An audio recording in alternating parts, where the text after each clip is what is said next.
जियो headline news के लिए ताउन किया है।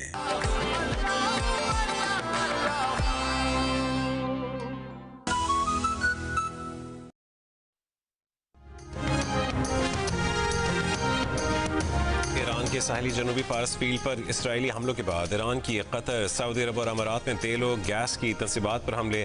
कतर के रास अल अफान सनती शहर पर हमलों के बाद आग भड़क उठी। कतरी हुक्काम का कहना है कि 3 में से 2 मकामात पर आग पर काबू पा लिया। रास अल अफान पोर्ट पर ताज़ा हमलों से दुनिया की सबसे बड़ी LNG तनसीब पर भी आग लगी। सऊदी दारुल हुकूमत रियाद की 2 तेल रिफाइनरीज पर हमला हुआ। इससे पहले सऊदी हुक्काम ने कहा था कि रियाद पर दागे गए 4 बैलिस्टिक मिसाइलों को फ़ज़ाई दिफाई निज़ाम ने तबाह कर दिया। मिसाइलों का मलबा शहर के मुख्तलिफ इलाकों में गिरा, 4 अफराद जख्मी हुए।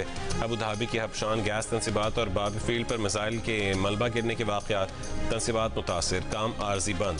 इराक में उम्मुल कसर बंदरगाह के करीब ड्रोन हमला, इराक की बहरिया के अड्डे को निशाना बनाया गया। गैस तनसीब पर हमले के बाद कतर का 2 ईरानी सफारतकारों को मुल्क छोड़ने का हुक्म।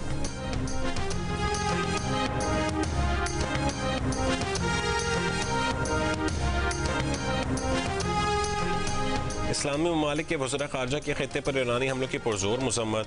रियाद में अरब और इस्लामी ममालिक के मशावरती इजलास के बाद एलामिया में कहा गया कि ईरान खलीजी ममालिक के सिविल इंफ्रास्ट्रक्चर, हवाई अड्डों, तेल तनसीबात, सफारत खानों और अवामी मकामात को निशाना बना रहा है। ये हमले किसी सूरत जायज़ नहीं। अक़वाम मुत्तहिदा के आर्टिकल 51 के मुताबिक खलीजी रियासतों को दिफा का हक़ हासिल है। इजलास में इलाकाई सलामती और इस्तेहकाम को सपोर्ट करने के तरीकों पर गौर किया गया। सऊदी वज़ीर ख़ारजा शहज़ादा फैसल बिन फरहान ने खलीजी ममालिक पर ईरानी हमले नाकाबिल कबूल करार दिए। कहा कि ज़रूरत पड़ने पर सऊदी अरब फौजी कार्रवाई कर सकता है। वज़ीर ख़ारजा इसहाक़ डार भी इजलास में शरीक हुए।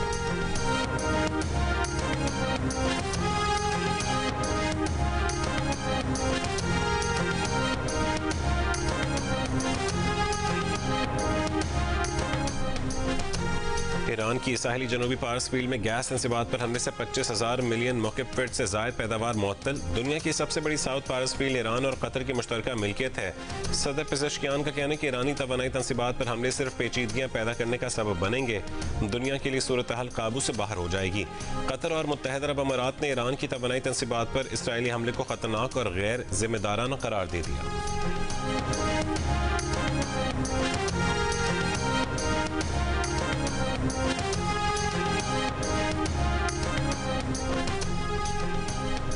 कराची में 1 घंटे से भी कम बारिश से 19 अमवात। बल्दिया मवाज गोट में दीवार गिरने से 13 अफराद जान से गए, 3 जख्मी। तमाम हलाक अफराद नशई थे। लांडी और कोरंगी में दीवार, छत और दरख्त गिरने से 2 खवातीन समेत 4 अफराद मारे गए। यारो गोट में आसमानी बिजली गिरने से 1 शख्स चल बसा। बारिश से कई मकामात पर छतें, बिल बोर्ड्स गिर गए और दरख्त उखड़ गए। कराची में आज भी आंधी और तेज हवाओं के साथ बारिश का इम्कान।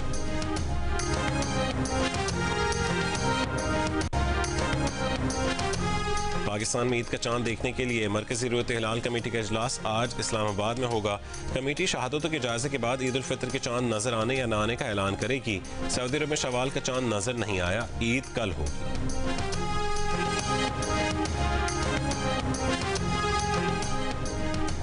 अमेरिका की नेशनल इंटेलिजेंस की जानिब से सालाना थ्रेट रिपोर्ट जारी। रिपोर्ट में कहा गया कि पाकिस्तान और तालिबान के ताल्लुकात कशीदा, सरहद पार झड़पों और दहशतगर्दी के वाक़यात में इजाफा हुआ। पाकिस्तान ने दहशतगर्द गिरोहों की मौजूदगी पर तशवीश के बायस अफगानिस्तान में कार्रवाइयाँ तेज़ की, जो पाकिस्तानी फौजी चौकियों पर हमलों का फौरी जवाबी रद्दअमल है। रिपोर्ट में कहा गया कि खित्ते में पायदार अमन के लिए तालिबान को पाकिस्तान मुखालिफ शिद्दत पसंदों से ताल्लुक ख़त्म करना होगा।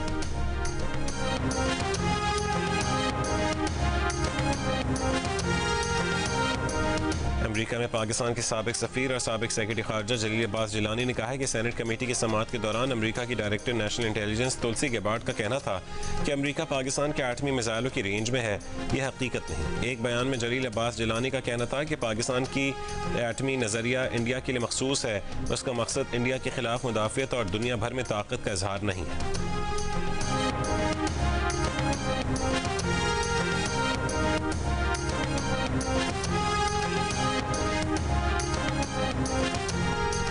और आज मुल्क भर से मशरक़ वस्ता की 40 परवाज़ें मनसूख कर दी गईं। अल ऐन से लाहौर, इस्लामाबाद और पेशावर के लिए 10 परवाज़ों की आमद मुतवक्के। दोहा से कराची, लाहौर और इस्लामाबाद के लिए परवाज़ें भी शेड्यूल के मुताबिक हैं।